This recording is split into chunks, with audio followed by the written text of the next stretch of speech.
Friction force दो type का होता है, एक होता है स्टैटिक फ्रिक्शन और दूसरा होता है काइनेटिक फ्रिक्शन, है ना। तो हम लोग बारी बारी से काइनेटिक फ्रिक्शन और स्टैटिक फ्रिक्शन दोनों को पढ़ेंगे। इनमें से पहले पढ़ेंगे काइनेटिक फ्रिक्शन। तो काइनेटिक फ्रिक्शन है, ये तभी एक्ट करता है जब दो बॉडीज के बीच में रिलेटिव मोशन हो। It acts only when there is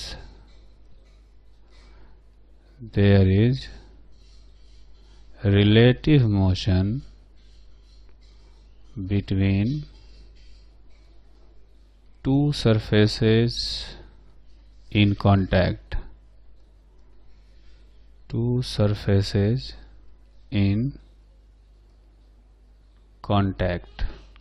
तो जैसा कि हमने शुरू में पढ़ा था कि फ्रिक्शन फोर्स तब भी एक्ट करता है जब रिलेटिव मोशन नहीं हो बल्कि रिलेटिव मोशन की टेंडेंसी हो, है ना। मतलब रिलेटिव मोशन दो केसेस में एक्ट करता है, या तो रिलेटिव मोशन हो या रिलेटिव मोशन की टेंडेंसी हो। तो जब रिलेटिव मोशन की टेंडेंसी होती है उस टाइम पर जब फ्रिक्शन लगता है वो स्टैटिक फ्रिक्शन होता है। लेकिन जब रिलेटिव मोशन हो और फ्रिक्शन फोर्स एक्ट करता हो उसको काइनेटिक फ्रिक्शन कहा जाता है। जैसे एक छोटे से एग्जांपल से समझें कि अपने पास दो बुक्स हैं, है ना। एक बुक ये हो गया और इसके ऊपर एक बुक रखा हुआ है ना। एक छोटा सा बुक रखा हुआ है इसके ऊपर। तो जब हम लोग नीचे वाले को खींचेंगे तो ऊपर वाला भी साथ साथ में जा रहा है, ठीक। जब इसको हम लोग खींच रहे हैं तो ऊपर वाला भी साथ में चला गया, कुछ इस तरह से। जब नीचे वाला बुक जो है वो यहाँ पहुंच गया तो ऊपर वाला भी साथ में पहुंच गया। दोनों बुक्स का जो डिस्प्लेसमेंट है वो इक्वल है, ठीक है। दोनों x डिस्टेंस ट्रेवल किए हैं। इसका मतलब यह है कि इनके बीच में कोई रिलेटिव मोशन नहीं है। लेकिन जब ये चला होगा तो ऊपर वाला हमने फोर्स लगाया नीचे और इसको खींच कर ले गए, तो ऊपर वाला साथ में गया है, यानी उस पर कोई ना कोई फोर्स तो लगा होगा आगे ले जाने के लिए, है ना। कोई फोर्स लगा होगा जो कि फ्रिक्शन फोर्स ही होगा। लेकिन ये जो फ्रिक्शन फोर्स है ये काइनेटिक नहीं होता, ये फ्रिक्शन फोर्स स्टैटिक होता है ना। नीचे वाले बुक को खींचा हमने, ऊपर वाला साथ में चला गया, तो ऊपर वाला बुक और नीचे वाले बुक के बीच में फ्रिक्शन फोर्स लगा होगा, लेकिन वो काइनेटिक नहीं है ना। This friction force is not kinetic, ठीक। लेकिन अगर ऐसा हो कि हमने एक बुक रखा है ऐसे, फिर से एक बड़े से बुक के ऊपर एक छोटा सा बुक रख दिया, है ना। इस तरह से आप देखेंगे तो ये बड़ा बुक है नीचे, ये भी बुक है और ऊपर वाला भी बुक है।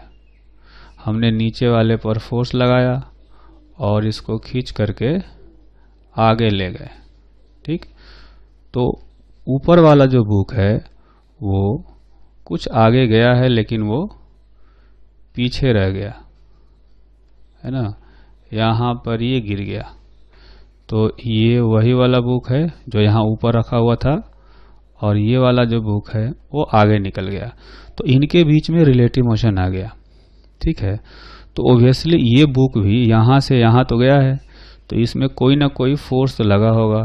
तो ये जो फोर्स लगा होगा वो काइनेटिक फ्रिक्शन फोर्स होगा, है ना।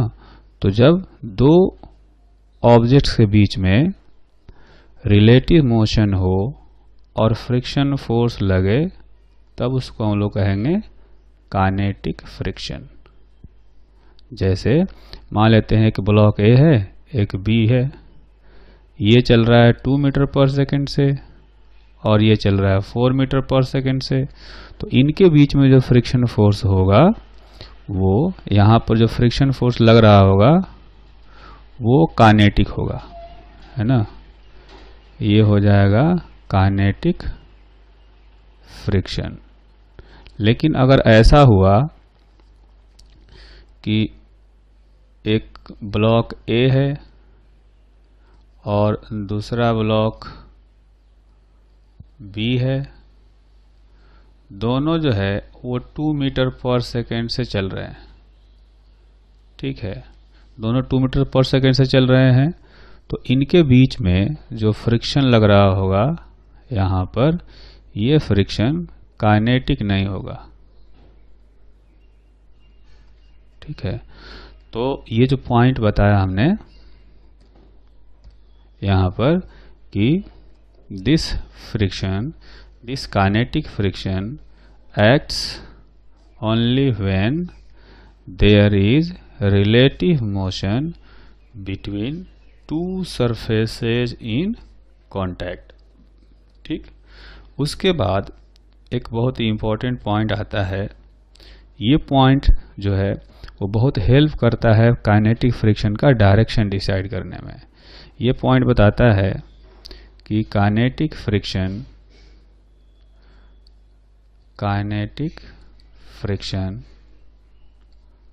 always opposes the relative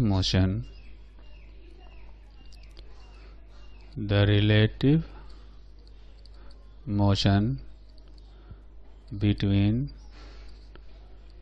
two surfaces in contact, है ना, जो दो सरफेस है उनके बीच में रिलेटिव मोशन को ये हमेशा अपोज करता है। ये फ्रिक्शन में भी ये हमने पॉइंट पढ़ा था, और इस पॉइंट का जो है सबसे ज़्यादा यूज किस लिए है, काइनेटिक फ्रिक्शन का डायरेक्शन डिसाइड करने में। तो हम लोग समझते हैं कि कैसे ये बताता है, किस तरह से हम लोग इसके हेल्प से काइनेटिक फ्रिक्शन का डायरेक्शन डिसाइड कर सकते हैं। तो यहाँ पर लिख लेते हैं, इट हेल्प्स, इसको ऐसे लिखेंगे, remember this point, remember this point two find the direction of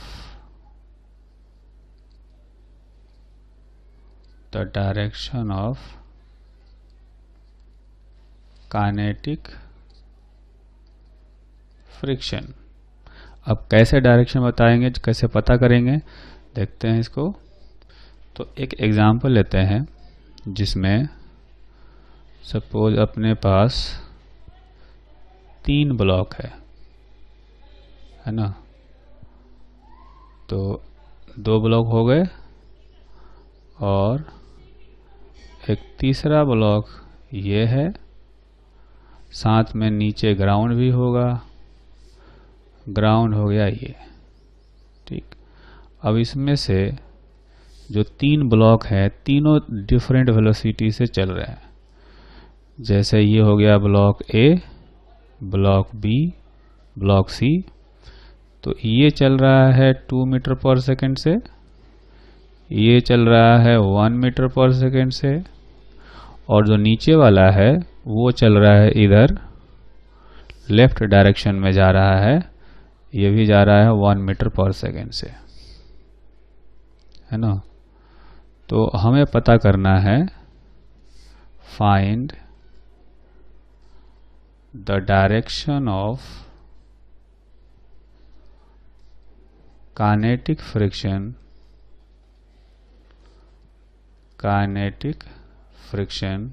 on each surface. तो उसके लिए हम लोग इन तीनों का अलग अलग डायग्राम बनाएंगे। तो ये हो गया ब्लॉक ए, ठीक।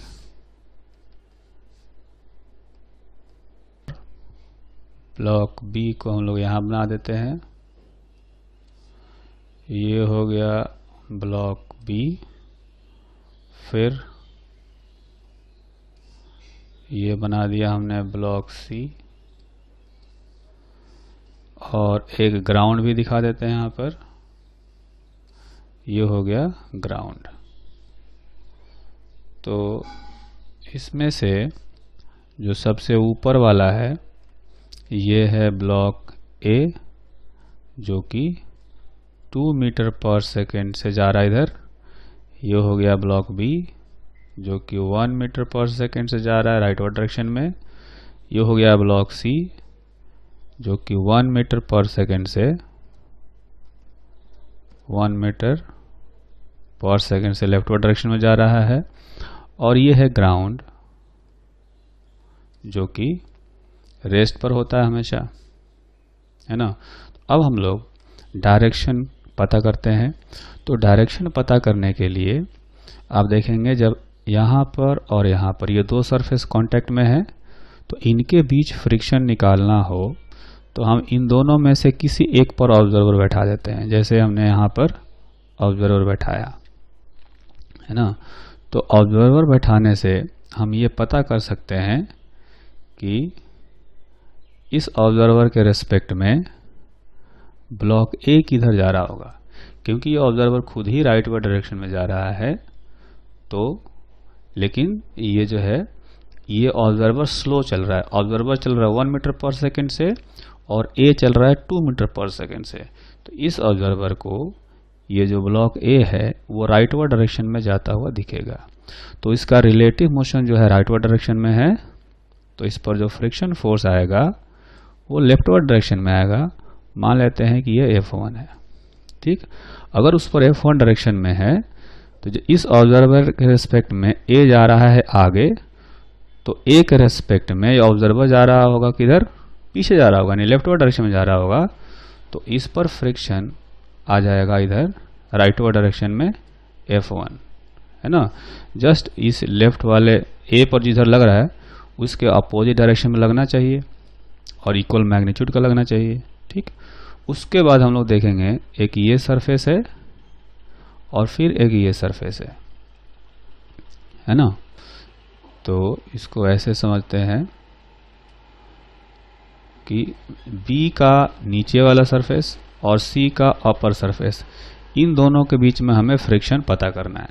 तो क्या करेंगे, इन दोनों के बीच में कहीं पर एक ऑब्जर्वर बैठा देते हैं। जैसे यहाँ पर ऑब्जर्वर बैठा दिया, तो हम क्या देखते हैं कि ऑब्जर्वर खुद लेफ्ट में जा रहा है और B जो है राइट में जा रहा है ना। तो ऑब्जर्वर के रेस्पेक्ट में जो ब्लॉक B है वो राइटवर्ड डायरेक्शन में जा रहा होगा। तो ब्लॉक B पर जो फ्रिक्शन आएगा वो उसका उल्टा आना चाहिए, रिलेटिव मोशन का उल्टा आना चाहिए, है ना। यहाँ भी हमने क्या किया था, रिलेटिव मोशन था इधर, V रिलेटिव कर देते हैं, रिलेटिव था इधर तो फ्रिक्शन फोर्स लगा इधर, है ना। उसी तरह से अगर इसके रिलेटिव में B का मोशन देखेंगे तो रिलेटिव मोशन आएगा लेफ्टवर्ड डायरेक्शन में। तो यहाँ पर फ्रिक्शन फोर्स जो आएगा, इसको करेक्ट करते हैं। हमने क्या देखा यहाँ पर कि जो C पर ऑब्जर्वर बैठा है उसके रेस्पेक्ट में,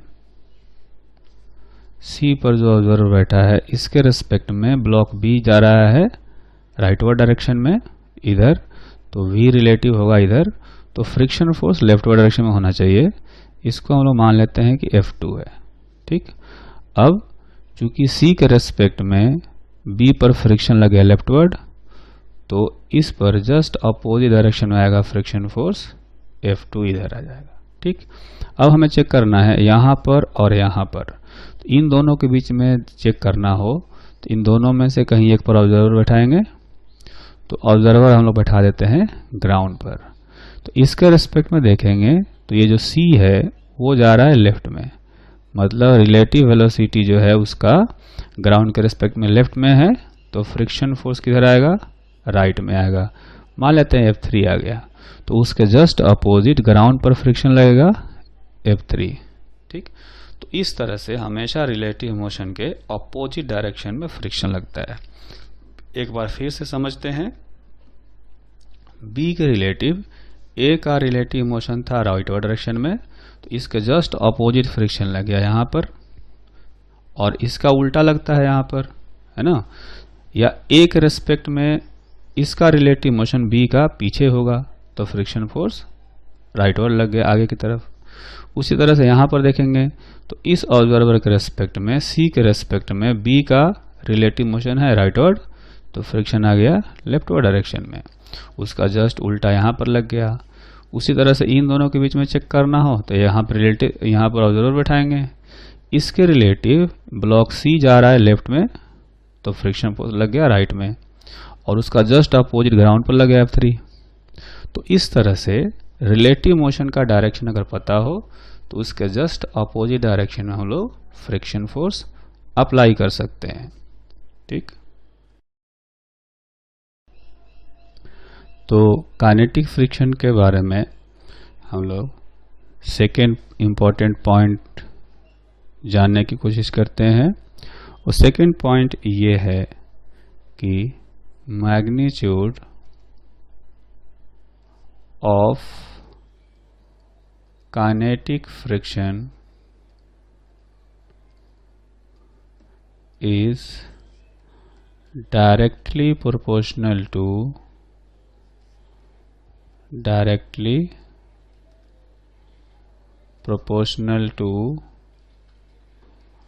the normal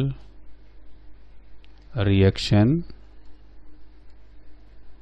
between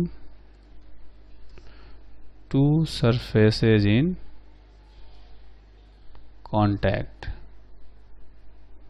है ना। ऐसे समझें कि जो काइनेटिक फ्रिक्शन होता है वो डायरेक्टली प्रोपोर्शनल होता है नॉर्मल रिएक्शन के।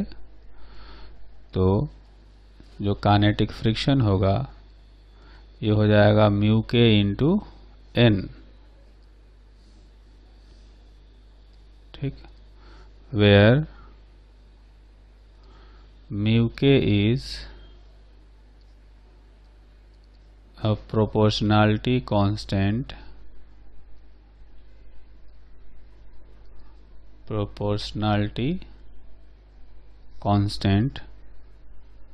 called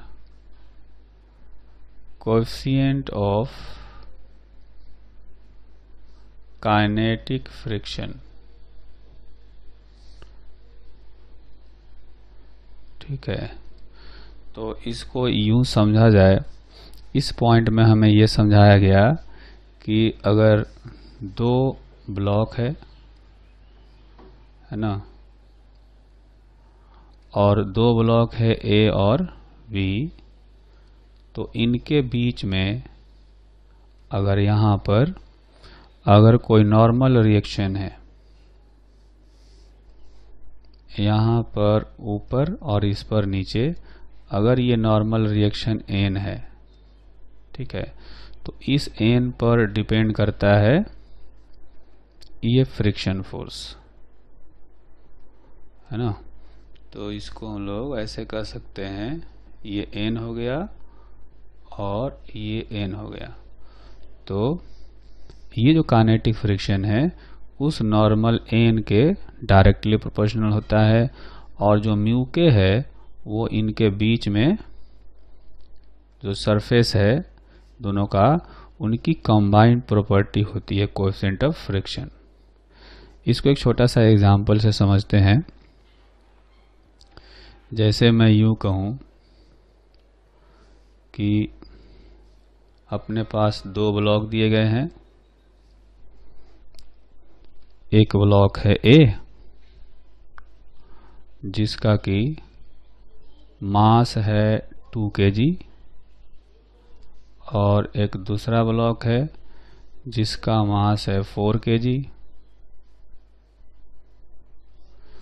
ऊपर वाले का मास ले लेते हैं 2 kg और नीचे वाले का 4 kg। यहाँ पर म्यू के का वैल्यू है 0.2 और यहाँ पर म्यू के का वैल्यू है 0.1। ठीक, तो अगर इनका अलग अलग फ्री बॉडी डायग्राम बनाएं तो जो 2 kg का ब्लॉक है उस 2 kg ब्लॉक पर जो नॉर्मल रिएक्शन आएगा है ना, यहाँ पर एक नॉर्मल होगा, इसको मान लो हम लोग कह देते हैं N1, और नीचे आएगा इसका खुद का वेट 2g। तो अभी ये इक्विलिब्रियम में है तो N1 का जो वैल्यू है वो हो जाएगा 2g। उसी तरह से अगर दूसरे वाले ब्लॉक का फ्री बॉडी डायग्राम बनाएं तो दूसरे वाले ब्लॉक पर ऊपर से एक नॉर्मल लगेगा N1, इसका खुद का वेट है जो कि 4 kg होगा, मास तो नीचे लगेगा 4g, और एक नीचे से ऊपर नॉर्मल लगेगा N2। ठीक, चूंकि ये भी इक्विलिब्रियम में है तो ऊपर से दो फोर्सेज लग रहे हैं N1 plus 4g is equal to N2। N1 का वैल्यू ऊपर से 2g रख दें तो N2 का जो वैल्यू है वो हो गया 4g। ठीक, तो अब हम लोग क्या करेंगे कि ये जो दो ब्लॉक है ना, इन दो ब्लॉक्स के बीच में हमें फ्रिक्शन पता करना है ना। तो हम ऐसे करेंगे कि फ्रिक्शन का डायरेक्शन मान लेते हैं कि इस पर फ्रिक्शन है इधर F1, तो इस पर फ्रिक्शन आ गया इधर F1। ठीक, और इधर अगर इस पर F2 है तो इस पर इधर F2 आएगा। ये 2 kg वाला ब्लॉक है और ये 4 kg वाला ब्लॉक है। ठीक, फ्रिक्शन का जो डायरेक्शन है वो हम लोग ऐसे ही रख रहे हैं अभी, या चाहे तो मोशन देख सकते हैं, इसका मोशन हम लोग ले लेंगे, इसकी वेलोसिटी मान लेते हैं कि 2 मीटर पर सेकेंड इधर है। ठीक, और साथ में ये है कि इसकी जो वेलोसिटी है इधर वो है 1 मीटर पर सेकेंड, है ना, ये 1 मीटर पर सेकेंड है। तो फ्रिक्शन का डायरेक्शन आप चेक कर लेना, ये आएगा ऊपर वाले का फ्रिक्शन राइटवर्ड और यहाँ पर लेफ्टवर्ड। तो हमें F1 का वैल्यू निकालना हो तो क्या करना चाहिए, म्यू के 1 इंटू N1 लेना चाहिए। मतलब यहाँ पर फ्रिक्शन निकालना हो तो यहाँ का म्यू लेंगे, ये वाला, ये अपना म्यू के 1 हो गया, और यहाँ का नॉर्मल लेंगे।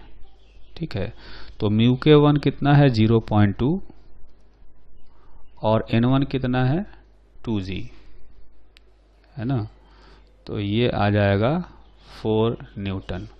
उसी तरह से जब इनके बीच में फ्रिक्शन निकालना हो F2 तो इनके बीच का म्यू लेंगे, यानी ये वाला लेंगे म्यू के 2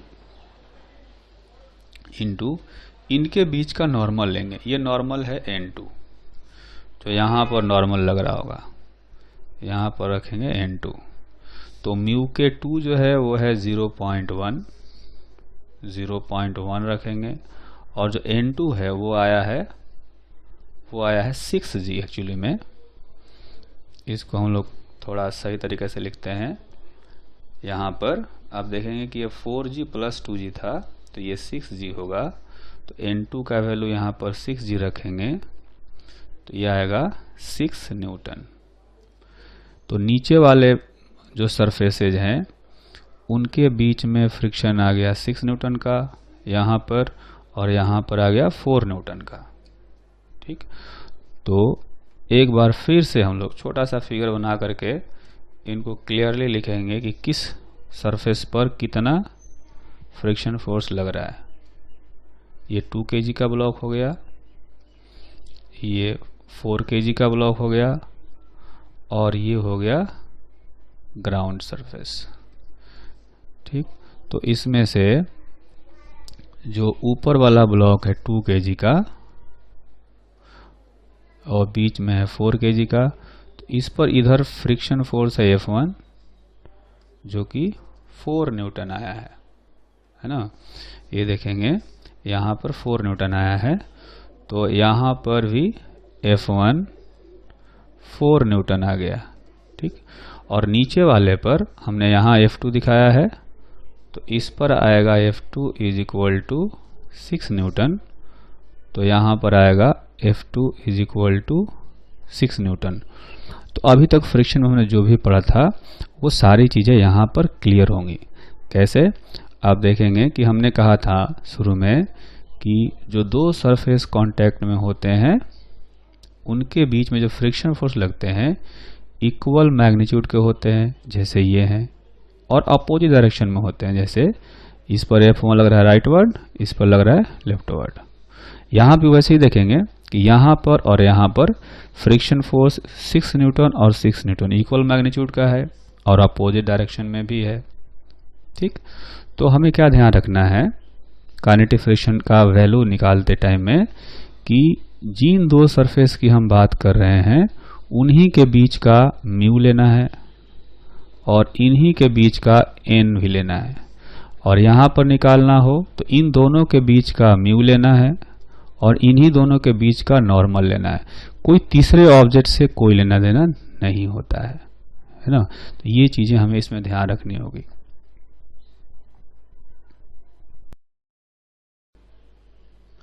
काइनेटिक फ्रिक्शन के बारे में जो थर्ड इम्पॉर्टेंट पॉइंट है वो ये है कि म्यू के is combined property of to surfaces in contact, ठीक। इसको समझने के लिए एक छोटा सा एग्जांपल लेते हैं। मान लेते हैं कि अपने पास दो तरह के टेबल है ना। एक टेबल ये है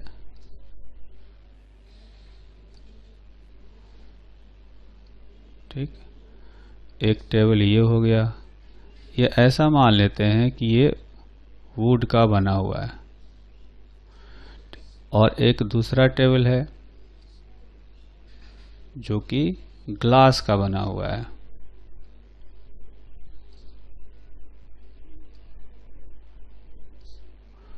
ना। ये जो टेबल है ये ग्लास का बना हुआ है। इन दोनों के ऊपर हम लोग एक छोटा सा कॉइन रखते हैं, ठीक है। ये कॉइन हो गया, इस पर भी बिल्कुल सेम कॉइन है, तो इस पर भी इसको चलाएंगे और इस पर भी इसको चलाएंगे, तो इनके बीच में जो म्यू का वैल्यू आता है, यहाँ पर म्यू का वैल्यू है 0.6 और यहाँ पर म्यू का जो वैल्यू है वो है 0.4। तो इससे क्या प्रूफ हुआ? इससे ये प्रूफ हुआ कि जो म्यू है या जो म्यू के है वो इस कॉइन का प्रॉपर्टी नहीं है। अगर सिर्फ कॉइन की प्रॉपर्टी होती तो जहाँ जहाँ कॉइन चलता वहाँ वहाँ म्यू का वैल्यू एक ही होना चाहिए था, है ना। तो कॉइन दोनों जगह एक ही है तो म्यू का वैल्यू भी एक ही रहता अगर ये म्यू इस कॉइन की प्रॉपर्टी होती तो। लेकिन कहा गया कि ये जो म्यू है या म्यू के है ये इस एक की प्रॉपर्टी नहीं है, ये कंबाइंड प्रॉपर्टी है। कहने का मतलब ये है कि यहाँ कॉइन और वुड दोनों को मिलाकर के म्यू का वैल्यू 0.6 है। यहाँ पर कॉइन और ग्लास चूंकि कॉम्बिनेशन चेंज हो गया इसलिए म्यू के चेंज हो गया। तो इसलिए कहा जा सकता है कि जो म्यू के है वो इनमें से किसी एक की प्रॉपर्टी नहीं है, ना वुड की ना कॉइन की। ये वुड और कॉइन की प्रॉपर्टी है 0.6 और यहाँ पर ये जो 0.4 है ना कॉइन की प्रॉपर्टी है ना ग्लास की प्रॉपर्टी है। जब ये दोनों साथ में रहेंगे तभी ये म्यू के 0.4 वैलिड होगा। इसलिए कहते हैं कि जो म्यू के है वो दो सरफेस जो कांटेक्ट में होते हैं, जिनके बीच में फ्रिक्शन लग रहा होता है, उनकी कंबाइंड प्रॉपर्टी होती है। ठीक। और एक फोर्थ पॉइंट होता है, वो ये होता है कि म्यू के is independent of area of contact. Mu के is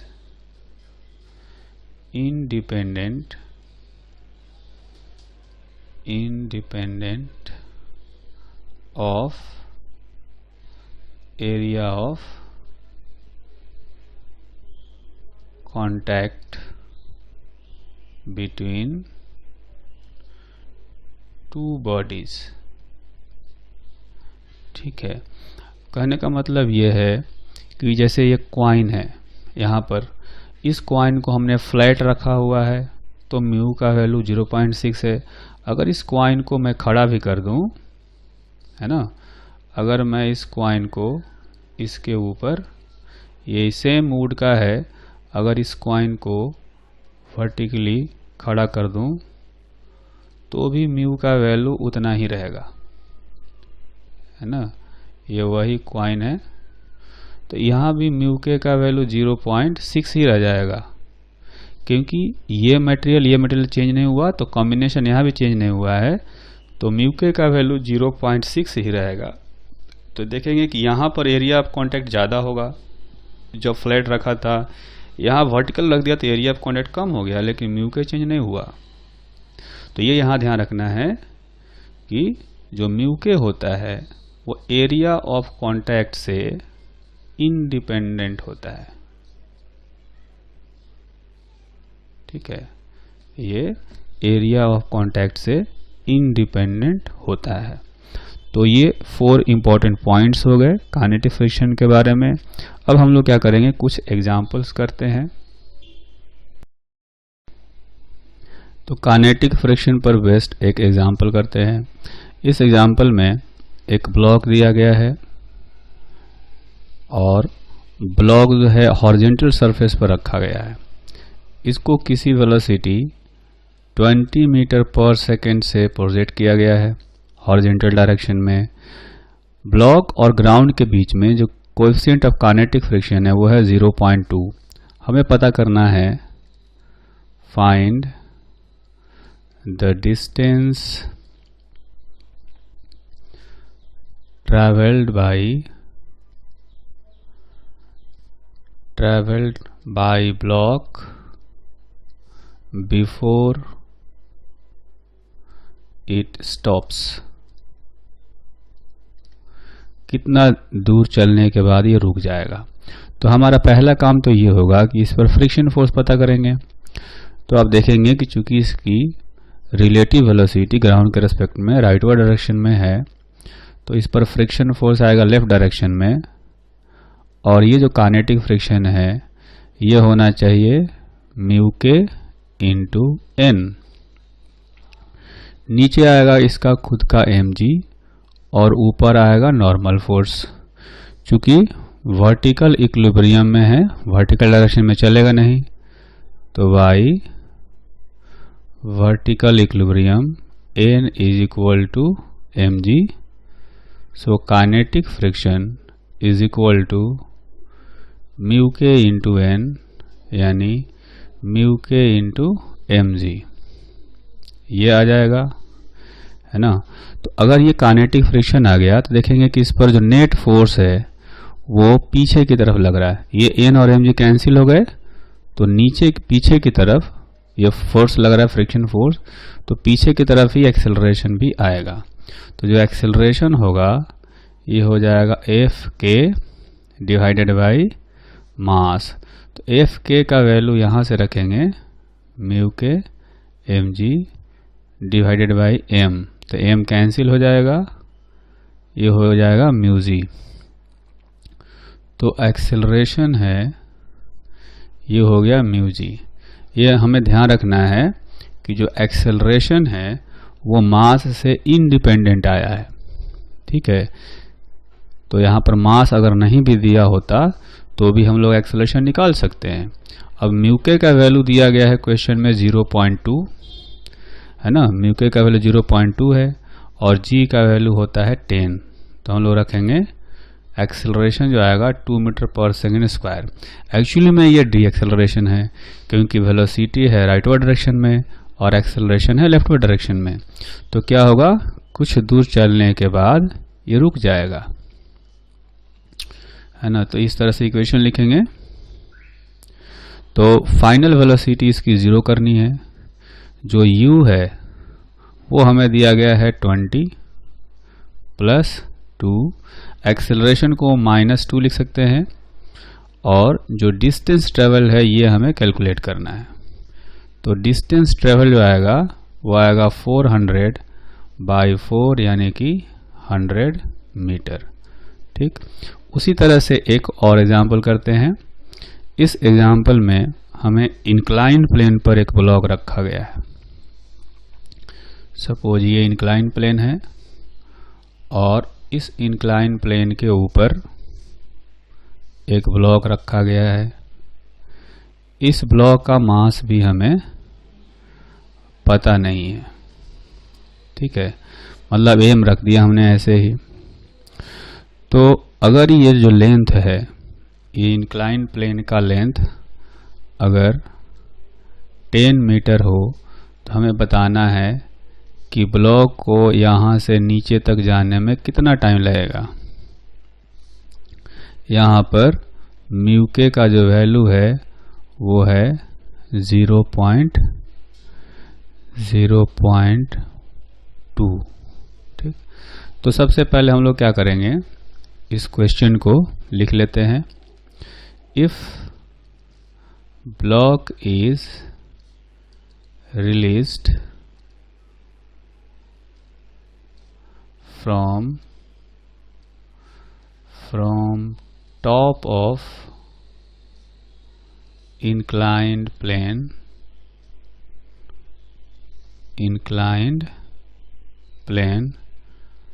find time taken by block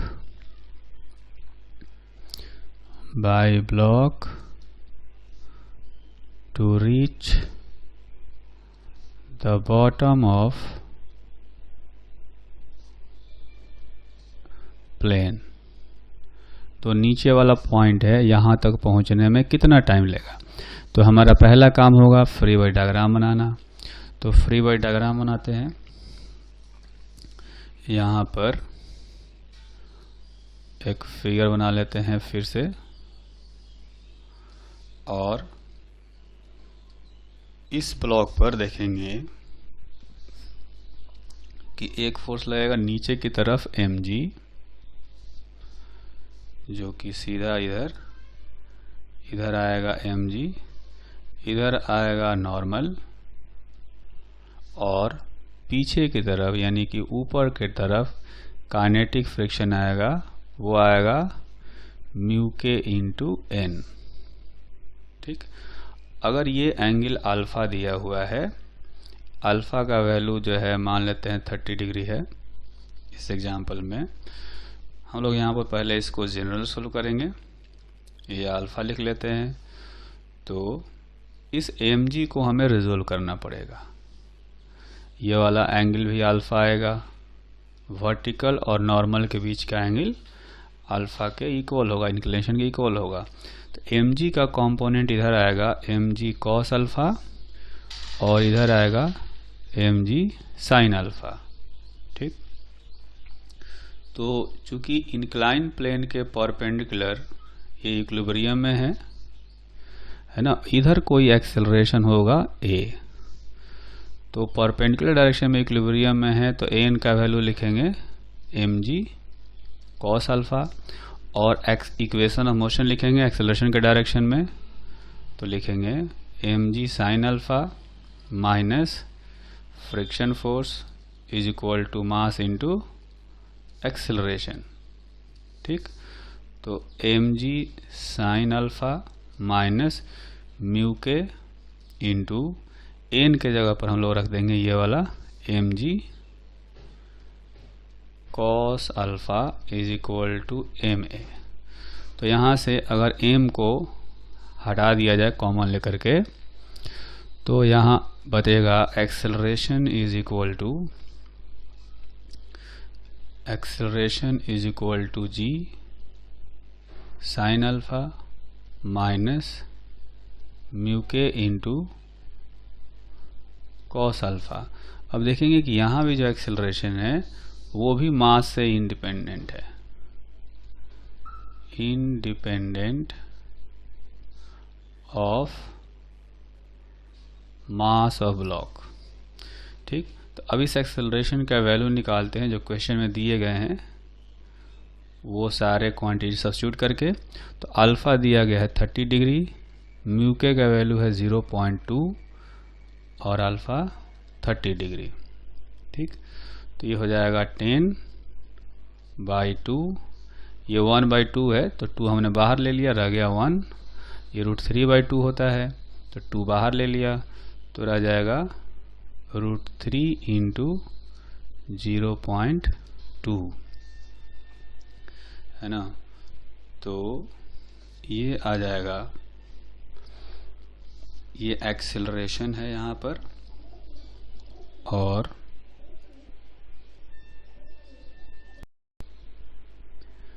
यहाँ से ए का जो वैल्यू आएगा वो आएगा अप्रोक्सीमेटली 5, माइनस ये वाला क्वांटिटी हो जाएगा 0.34 अप्रोक्सीमेटली।